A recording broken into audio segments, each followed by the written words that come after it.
Esselamu Aleyküm ve Rahmetullah. Euzu billahi mineşşeytanirracim. Bismillahirrahmanirrahim. Rabbena heb lena min ezvacina ve zurriyyatina kurrata a'yunin vec'alna lil muttaqina imama. La havle ve la kuvvete illa billahil aliyyil azim. Ve sallallahu ala Muhammedin ve ala alihi ve ashabihi ve etba'ihi ve sellem. Rabbi şrahli sadri ve yessirli emri vahlul ukdeten min lisani yefkahu kavli ve cealli veziran min ehli Harun ahi iştud bihi ezri ve eşriku fi emri key nusebbihake kethira ve nezkurake kethira inneke kunte bina basira. اللهم علمنا ما ينفعنا وانفعنا بما علمتنا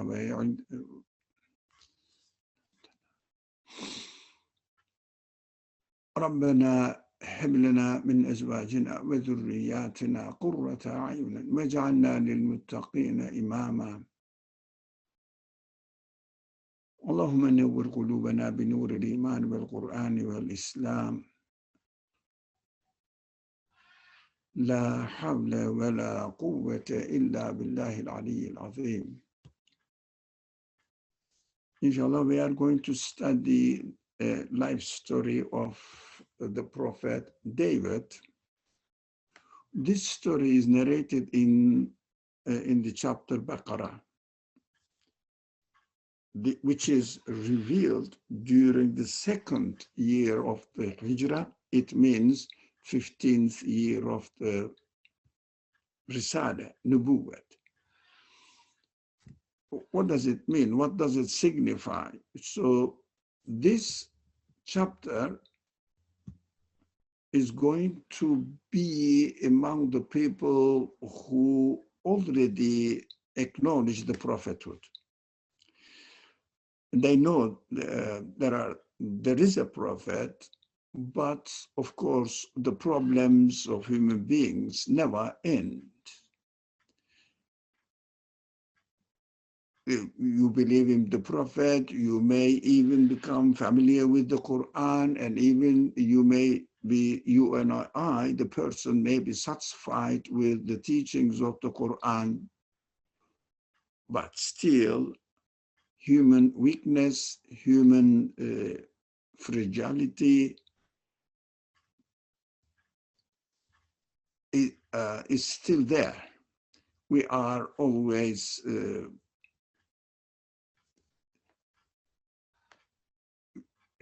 being in the process of learning, being educated.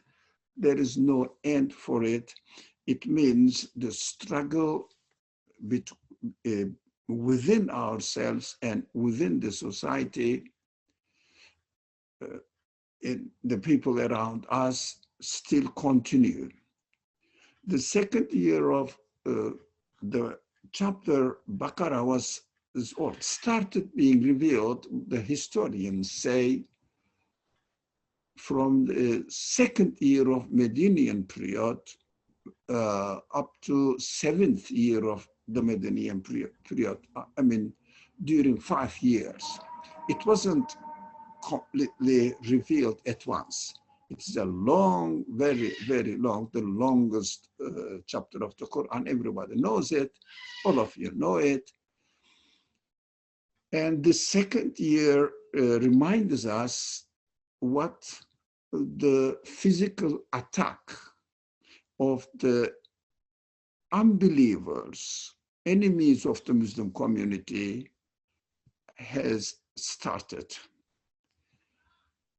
And the believers have not been ready to fight, because so far, during the first 15 years of the messengership, prophethood, the prophet never ever mentioned about resisting or defending physically. He was advising the people around them, be patient, don't attack, don't respond back physically, even verbally. Don't insult them.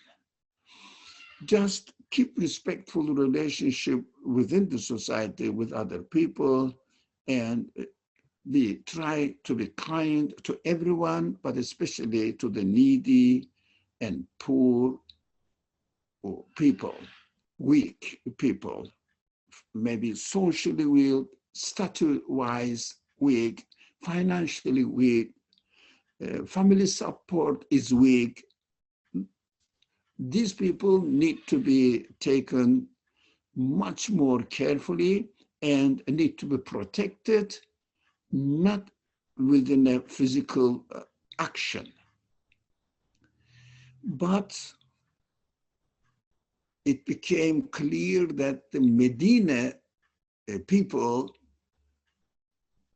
started accepting Islam. Although they were pagan Arabs, it was much easier for the Medinian people to accept the message of the Prophet and the prophethood and the revelation, because they were familiar with the Jewish tribes in the suburban of the Medina, that time was called Yathrib. So Medinian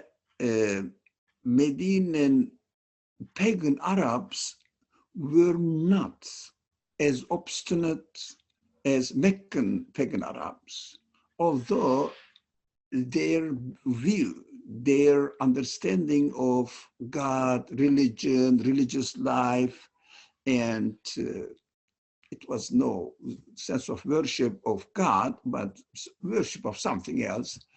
Pagan people, they were similar, but they were admiring the Jewish people of that time.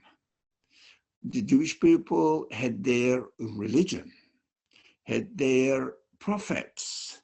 They were narrating from the sayings of the prophet and the revelations that the prophets received, and they were educating them with the religion, according to the religious sources they have. It means they had book. They knew how to read and write, and they were really learning, educating themselves according to the rules of Torah. And also they had restrictions in their life. They have principles in their life according to Judaic tradition.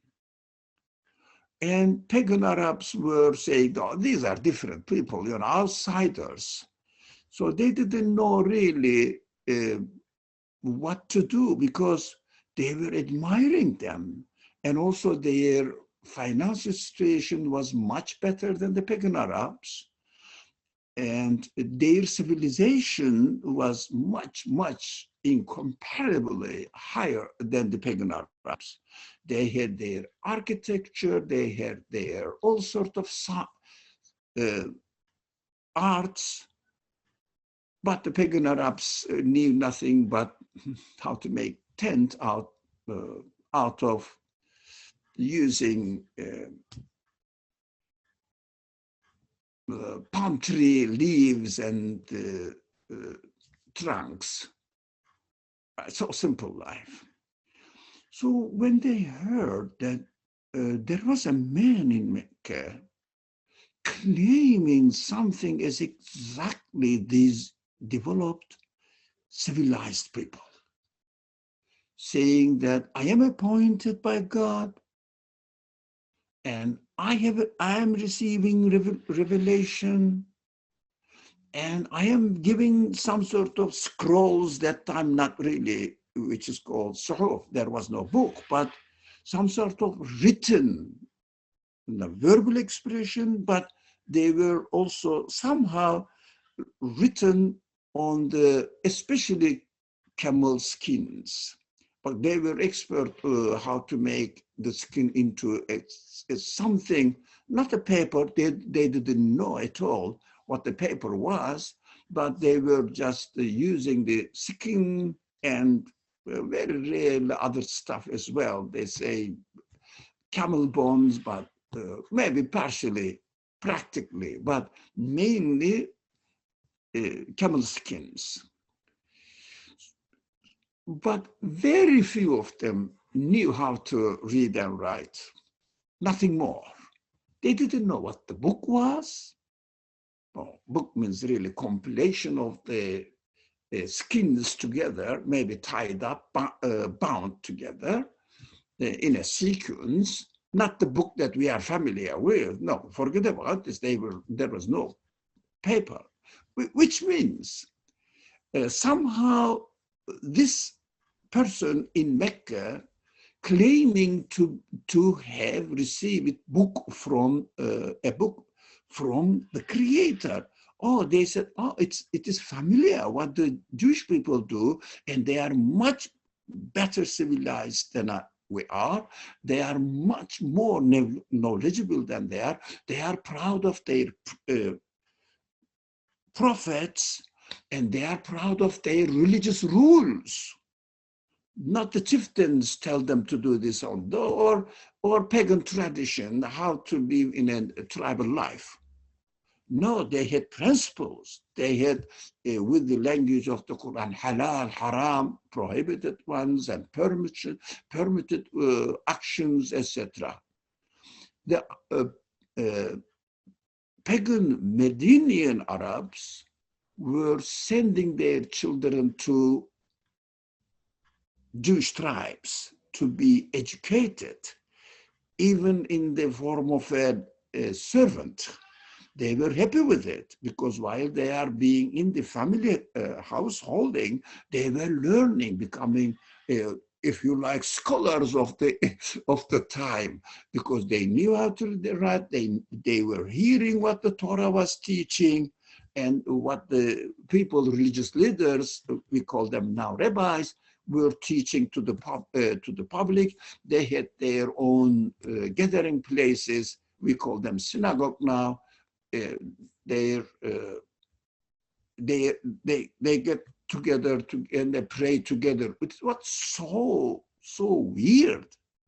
But exactly the same thing, the person in Mecca was claiming and making chieftains, not the people. No, not the chief people. General people were just wondering what is going on and what this man is saying, whether it is true or not, whether they will follow it or not. But a handful of chieftains, maybe let's say 10, 20 out of 1,200. So they knew that the people who were, in suspension now, waiting what this person is saying, what the tribe chieftains are opposing to him, etc. They said, after having lots of internal fight, they said, we have to have Aus and Hajrat, two main tribes of Medinian pagan Arabs. They were fighting and killing each other, all the old generation, really chieftains of the community, the tribe, Medinian tribe,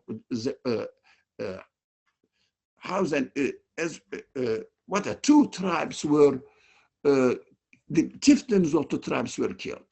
Their children were fed up with fighting. They said, let's call somebody wise, just, and not really going to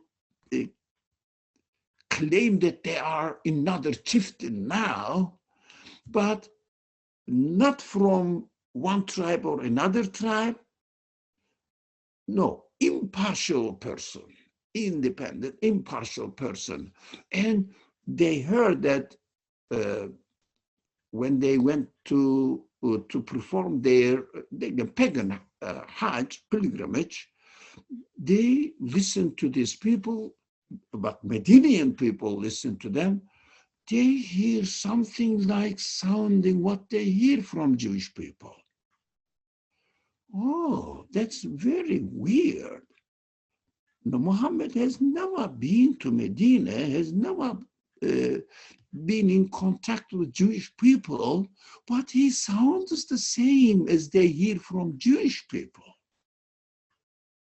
they were suspicious that this man must be one of the prophets of the Jews, claiming, what is better even, he is an Arab, not from Jewish tribe, because pagan Arabs were nothing but tribal, full of tribal proud. So he's an Arab, and we have a prophet like the Jewish one, but not from the Jewish Ben Israel, the children of Israel, but from the children of Abraham and Ishmael, Arab one. Come on, let's call him. They were excited. It is interesting to know the background of this chapter Baqarah, because some scholars, greater number of scholars, considerable amount of scholars claim that Baqarah was the first chapter revealed in Medina period. The beginning, starting from beginning throughout 5 years. So that is why we are going to study something within the context of Baqarah chapter, Baqarah surah. That's why we have to know the background. So some people listened to the prophetic message from the person they were calling Muhammad ibn Abdullah that time. So this person is called Muhammad, and Muhammad was teaching this. They said, oh, this is very familiar. Quite a number of them, it means, no, some 60, 62, some number of them, but at the beginning wasn't 50, but the last moment it reached to the amount of a little bit more than 60, sorry, did I say 50, 60, doesn't matter really, around this number. And they accepted the message, and they acted a covenant with made a treaty with Muhammad saying that if we call you to Medina, would you like to come and be an referee, if you like, or judge among us as an Arab, but a wise and just man, modest, wise, trustworthy man?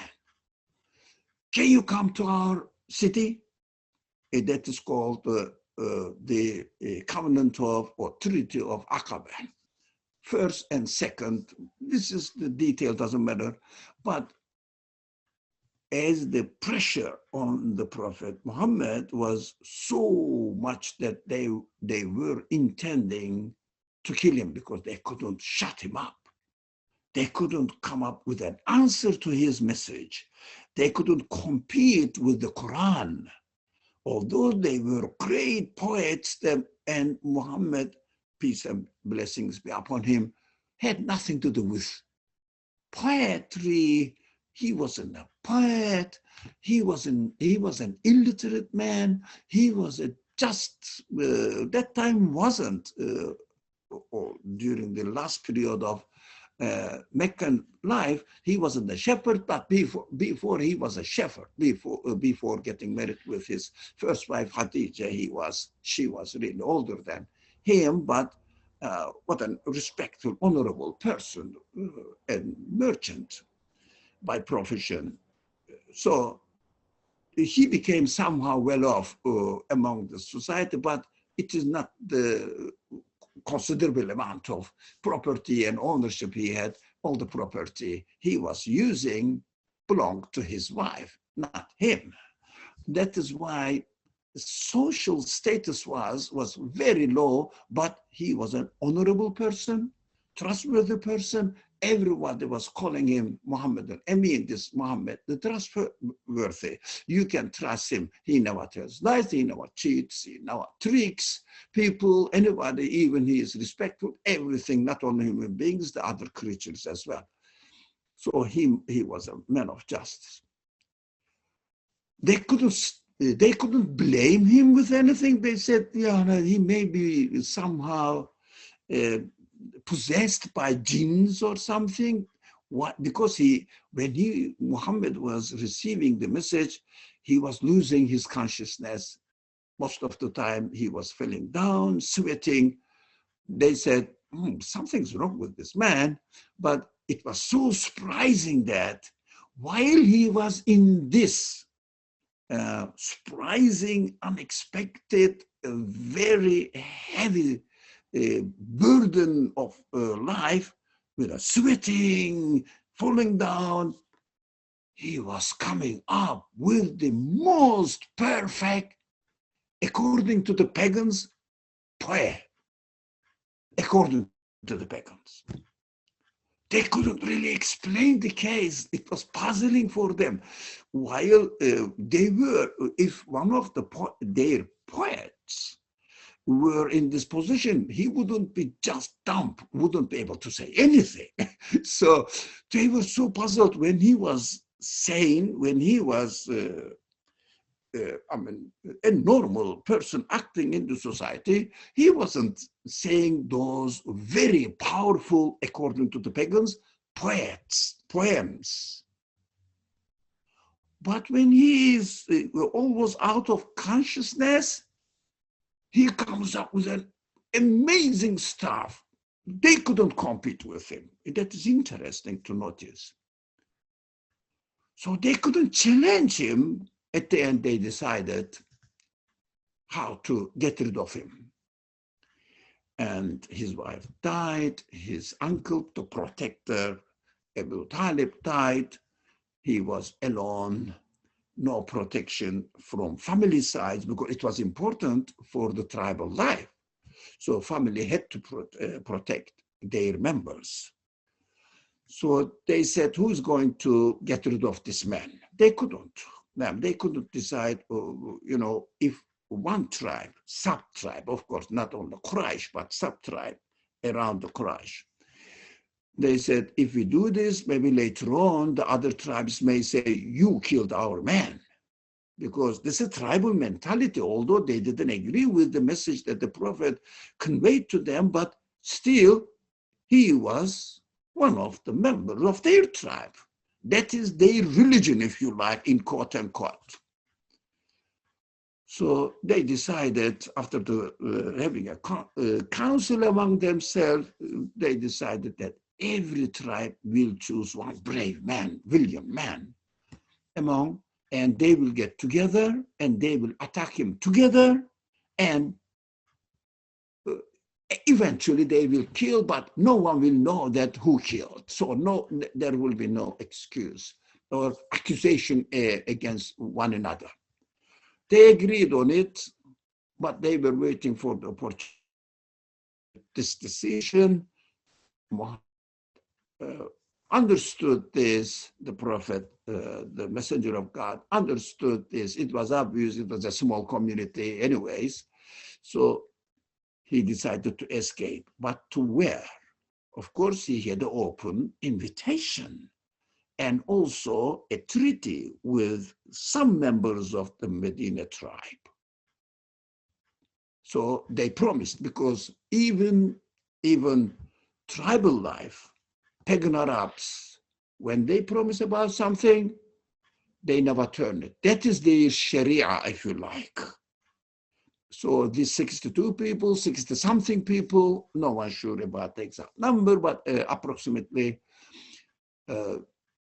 promised that they are going to protect him if he comes to Medina. Although he decided, okay, I am moving to Medina, and decided, the hijrah, the migration from Mecca to Medina. And anyway, this is not our subject now. When he came there, he made a treaty between the believing 60, a very small minority of the society, and great majority of the society, pagan Arabs, and also neighboring Jewish tribes in the suburban of the Medina. They said, okay, we have to protect the tribe, Yathrib together. That time there was no Medina name. Later on, Medina to Nabi, the name, it named the city in this way. They named the city in this way. So Yathrib was there. Yathrib was under protection of the unity of all sorts of tribes there. They were happy. So the pagan Arabs did not find any difficulty to accepting or in accepting this man as the prophet, because they realize that he's a man of justice. He never prefers his own benefit. He never tries as a chieftain. He tries as a really impartial, just man. And everything calmed down. The tribal wars and conflicts, the fighting came to an end, and everybody was united. They had no problems with uniting the Jewish tribes as well. So the Muslims were very easily transferring, teaching, conveying the message, teaching the people. They were just really in groups, throngs of people accepting the Islam and the message of the Prophet very easily and quickly. What happened? When the Quraysh in Mecca understood that, and not the Quraysh, really chieftains of the Quraysh, rich people, or they would call it the nobles of the society for themselves, a self-appointed title. So they thought, look, Muhammad is getting root into the society. People are really supporting him, and they hear that many people are every day joining his side, accepting his message. No, before he becomes a very powerful man, let us get rid of the whole people, including Muhammad himself, all the people who follow him, before the number, the followers become so large and out of control. So they were not, they thought that they wouldn't be able to deal with this population of Yathrib, because Yathrib was maybe 4 or 5 times more densely populated than Mecca, and it was a big city. Mecca was a small town. So they were looking for an excuse, and they showed that they prepared to attack, and the Prophet heard this. That is the background of the war. But Prophet didn't know what to do, because there was no permission from God to protect themselves, to defend themselves. Of course, there was never a permission to offend, any offensive attack. Although very handful of people, just those angry scholars said, oh, you can interpret this verse in a way that it permits offensive attack, etc. But the majority of the Sunni scholars disagreed with them, and they said, no, only defense. But there are conditions. Defense doesn't mean that you have to wait until they get prepared perfectly themselves to fight, and you should do nothing at all. Wait until they really take the swords from their shields, and then I say, okay, I have to defend now. No. The provision, the condition was whether they attacked or they prepare themselves to attack. So the second year of Medina life, the message received from God that you are allowed to defend yourself, fight, if it is necessary. When it is necessary, when you feel that you are insecure because the attack is imminent, you have to prepare yourself. No, that is the permission for fighting. And then soon after, when it became clear that the Meccan people are really getting ready and almost on the verge of coming to Mecca, coming to Medina, and annihilating all the Muslim population, fighting was ordered.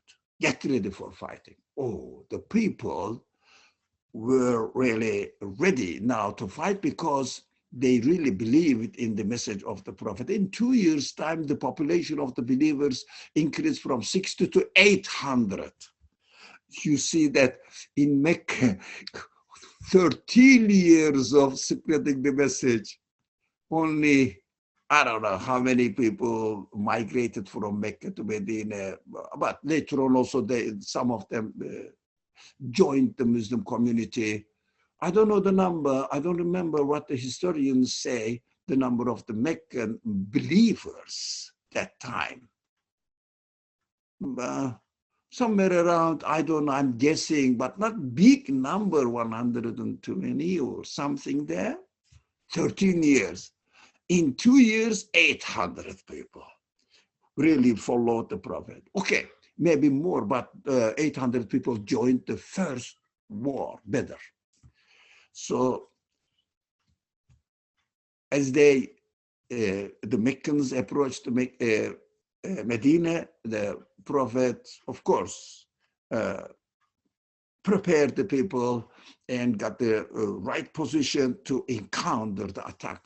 Now, this is the subject we are going to study in the story of David as the prophet was instructed here. Believers were instructed here. One aspect of the story looks to this background, but innumerable numbers of lessons we can get from this amazing story, although short. And a few verses, I don't know, maybe 8, 10 verses, maybe, I don't know, I haven't counted it, how many verses we are going to study, but it is full of wisdom and lesson that we have to take from it. Now, let's come to the story. Let me change the presentation. Now, I'll stop share and then restart again. Okay.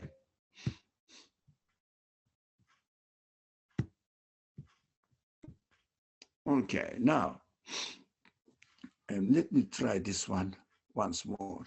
No, this one, I made a mistake. I don't know how to escape. Okay. Okay, this one. No, I didn't know. I am really technically handicapped. So this is the title of today's subject. Okay, go there. Now,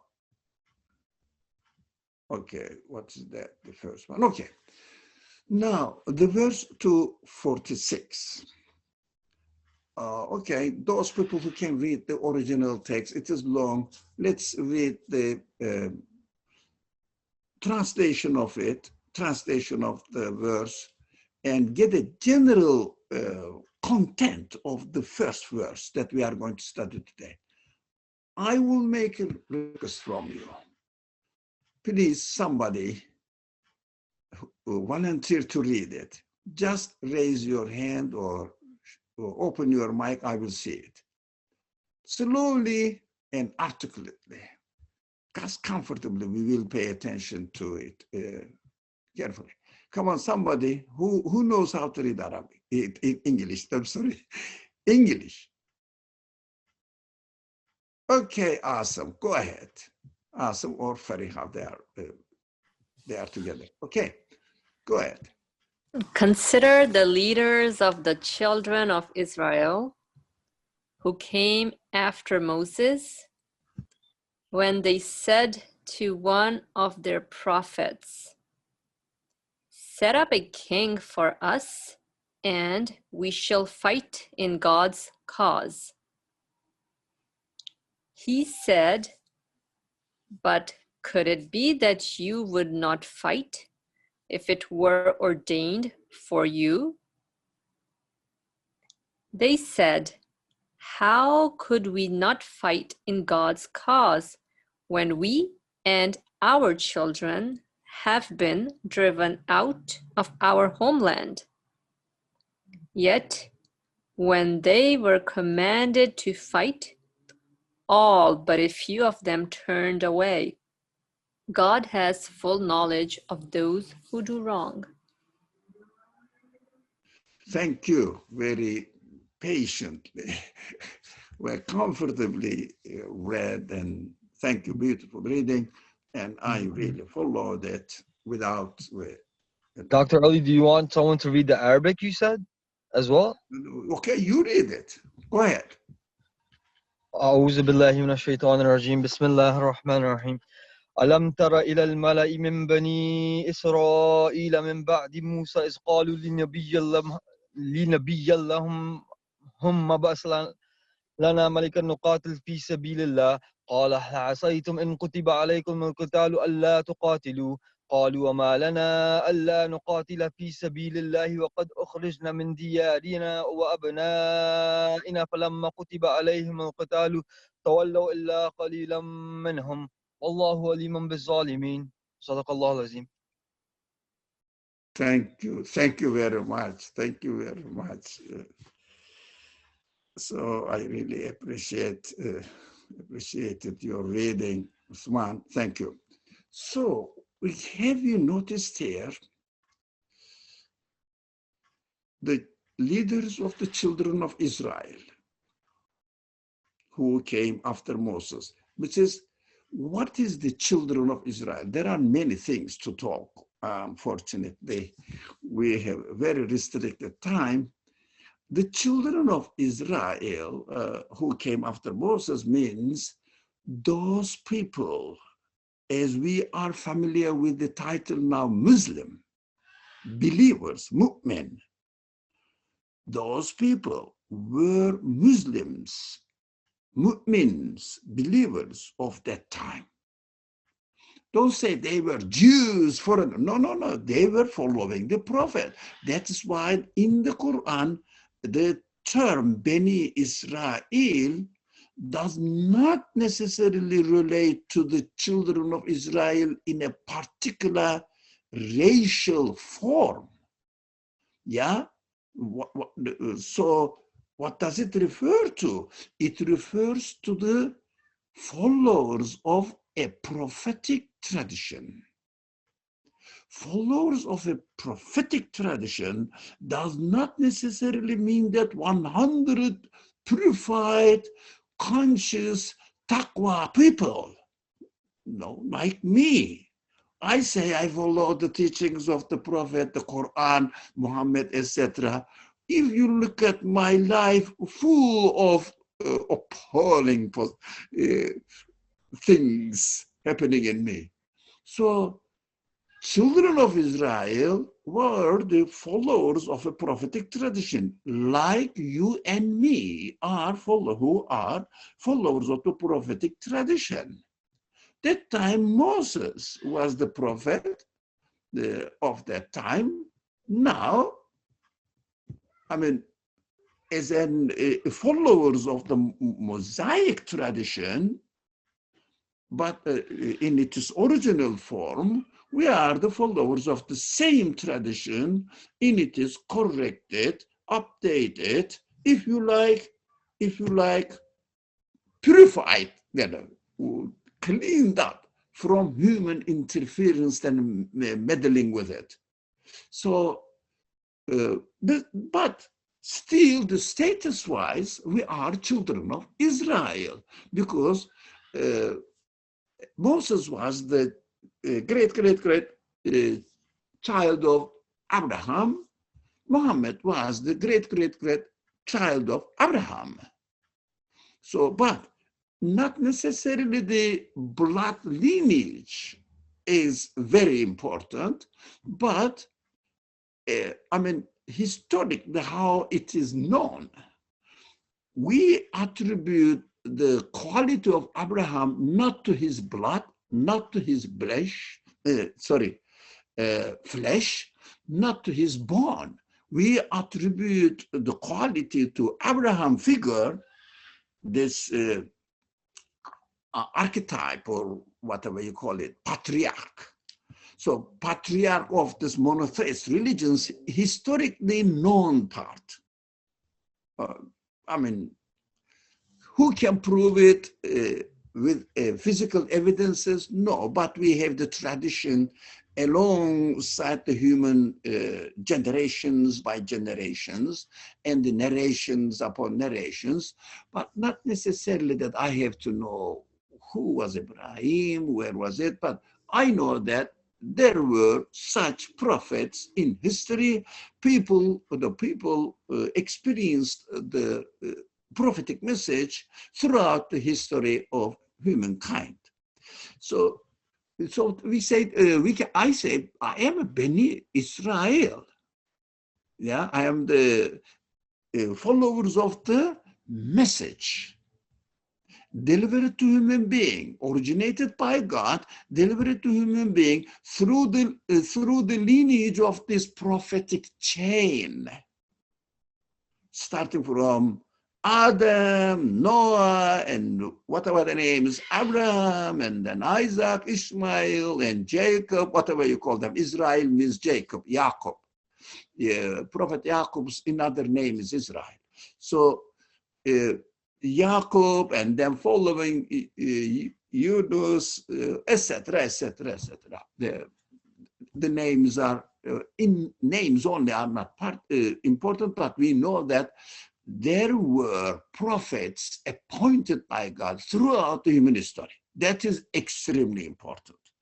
And we follow the prophet, the message of Muhammad as we received it, but the message of Muhammad attaches itself to the prophetic lineage, to Moses, Jesus, Jacob, Abraham, Solomon, whatever it is, Adam, Noah, all of them.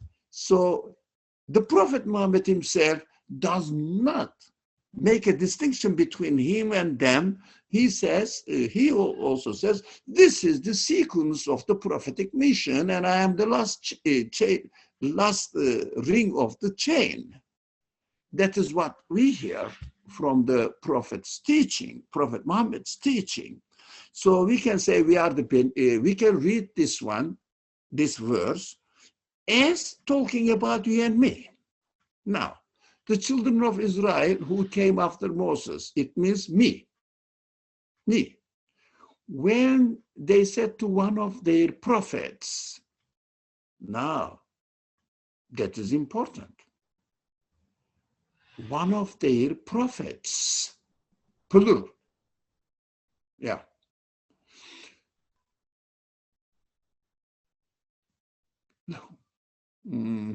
Okay. Who is it? The Quran doesn't mention. Torah gives a name to it. Doesn't matter. None of our business. Whether you call it, I don't know, John or whatever you call it, but one of the prophets. It means the prophets were many, not only confined to the number mentioned in the Quran. They were the main figures in the chain of the prophet. But in between, thousands of prophets were sent to the people. We don't know who received whom, doesn't matter, you don't have to know, but we have to make sure that God speaks to human being, sends his message to human being. We have to make sure, and we also received the message through a prophet from God. So we have to have this in mind. So everybody receives, every tribe or community receives some sort of prophets in some sort of forms. We don't know. None of our business. We have to take care of our own responsibility that I have received a prophetic message through Muhammad from God.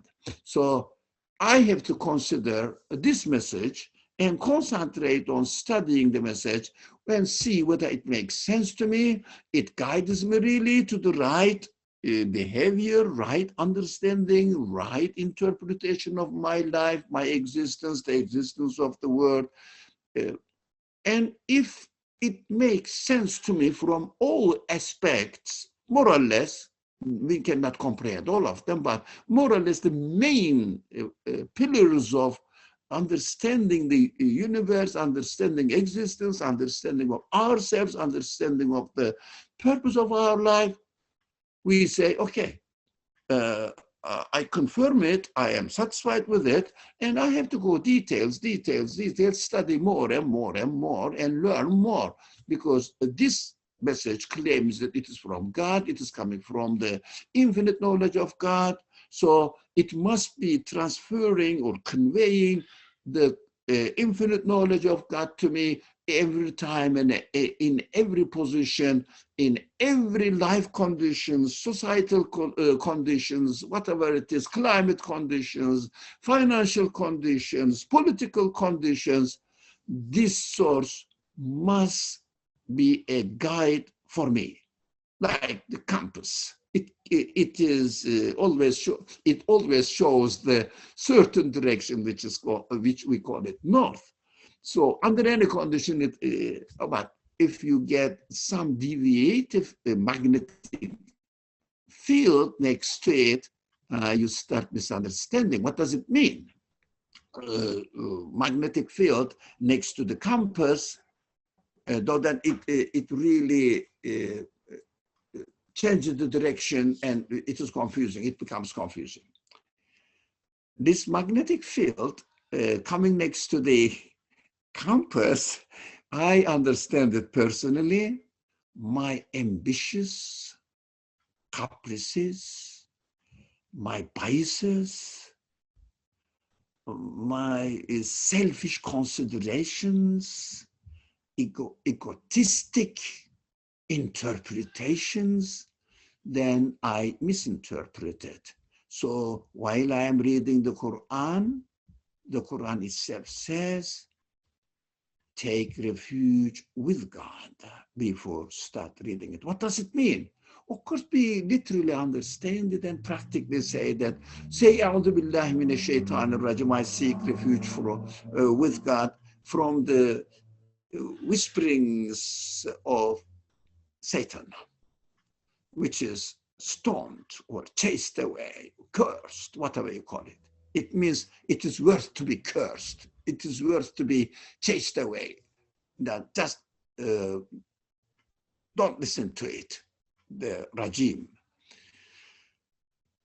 Okay, I said this, but did I really get rid of my caprices, my egotistic concerns, my prejudices, my conditioned mind saying that, oh, in this society, I cannot do this, so I have to read this text, and if the text offers something to me that I have to somehow, some way, not really follow the flow of the societal culture, I have to make myself a special, if you like, space for my own practical life, interpretation of existence and my purpose of life, etc. The people may not agree with me, but I have to go along with the truth that I am experiencing in my practical life, or learning from the teachings of this revelation. So I know that I am experiencing the message of the Creator. So I am one of the children of Israel. So, okay.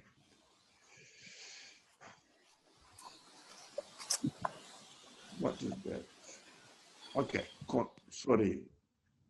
All right. So one of the prophets told them, who is it? Doesn't matter. the Torah says, Samuel, none of my business, whatever it is. So Moses, the children of Israel who came after Moses, when they said to one of their prophets, set up a king, be careful with the word, king, not the prophet, king, leader, yep, Melik. So for us, and we shall fight in God's cause. Now, it is pure, isn't it? They are going to fight for God's cause. Fi sabilillah. Now, keep this word. Fi sabilillah, for God's cause. It means only we will fight for establishing the belief of God, establishing the truth we received from God, in order to reach God, in order to declare God as the only authority in the universe, owner of the universe, without taking other things into consideration. Now, only for God. Even you do something in physical terms in this world, still we will do it in God's cause. This is interesting. We have to be careful for ourselves, not for the children of Israel, somebody else out there. Okay. Somebody's mic, Maha, your mic is somehow making noise. Shall I mute you? If you want to speak, unmute yourself. Maha, if you are with me. Okay. Now, he said, but could it be that you wouldn't fight if it were ordained for you? Ordained for you what? To fight for only in God's cause. They said, look at this. How could we not fight in God's cause when we and our children have been driven out of our homeland? Be careful. The reason is changing nowadays a little bit. Since we and our children have been driven out of our homeland. Yeah, but you have to defend your homeland in the way that it will take you to reach God. It means the ultimate purpose of the fight is for God, not for the land. But it doesn't mean that you shouldn't fight for your homeland. No. While you are fighting for your homeland to get it back, you have to bear in mind that your ultimate cause is only within the will of God you will fight. Now, you understand that the Medinian believers have been prepared, fighting for God's cause, not to defend Yathrib. Yes, they have to defend Yathrib. That's how God created us. But while they are defending Yathrib, while they are defending their homeland, they have to watch out for God's will. It means do this, don't do this, don't exceed in killing. So in order, you have to be just while you are fighting. You shouldn't be angry with the people who are attacking you while we are fighting, because if you are angry, if you lose your senses, you start attacking aggressively, excessively. لا إسراف في القتال. We have to be careful, follow God's instruction in order to establish the justice in the community, among the human beings. But follow God's instruction. Do not follow, and extremely be careful not to follow your tribal, pagan rules. Follow God's God's commandments, God's instructions. Now, they are saying the purpose is to get the homeland back. Yet, when they were commanded to fight, all but a few of them turned away. It means most of them turned away, a few of them remained. What does it mean? Remain to be loyal to God's cause. The others were confusing, maybe to declare their being great fighter. I don't know whether it is an English word or valor. I don't know how is it called in English, maybe I don't know, brave people, whatever they call it. Or they may fight to get some booty, we don't know. They may fight to gain some status in the society, that he is a great fighter, so he will gain some status, higher status, respectful status in the society.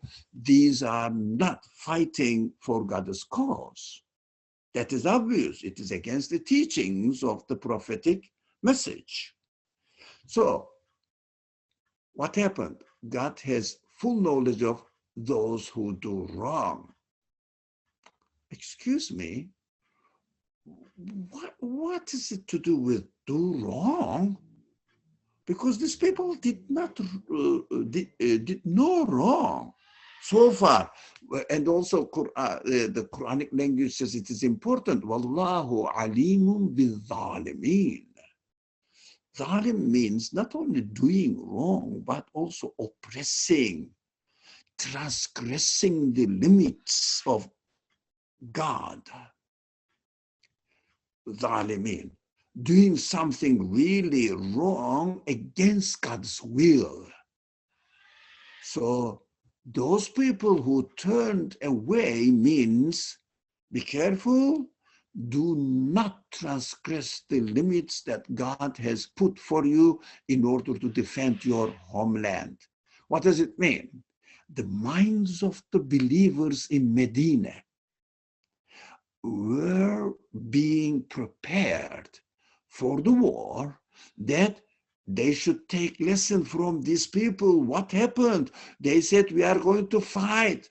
Example is given to them. They said, we are going to fight for God's cause, but they confused it with what? Pretending the homeland, and they confused it. They didn't really follow God's, if you like, cause, but they had their intention according to their own understandings, their own tribal, cultural traditions, etc. So they would fail now in the ideal war conditions. And this matter, what are the ideal war conditions, are going to be discussed in the following verses, inshallah. So we will see, what does it mean for us? We are not going to fight. No, we are fighting. We are fighting always against unbelief. We are fighting always against injustice. We are expected to fight against our whimful ambitions. We are going to fight against our conditions. It means our prejudices.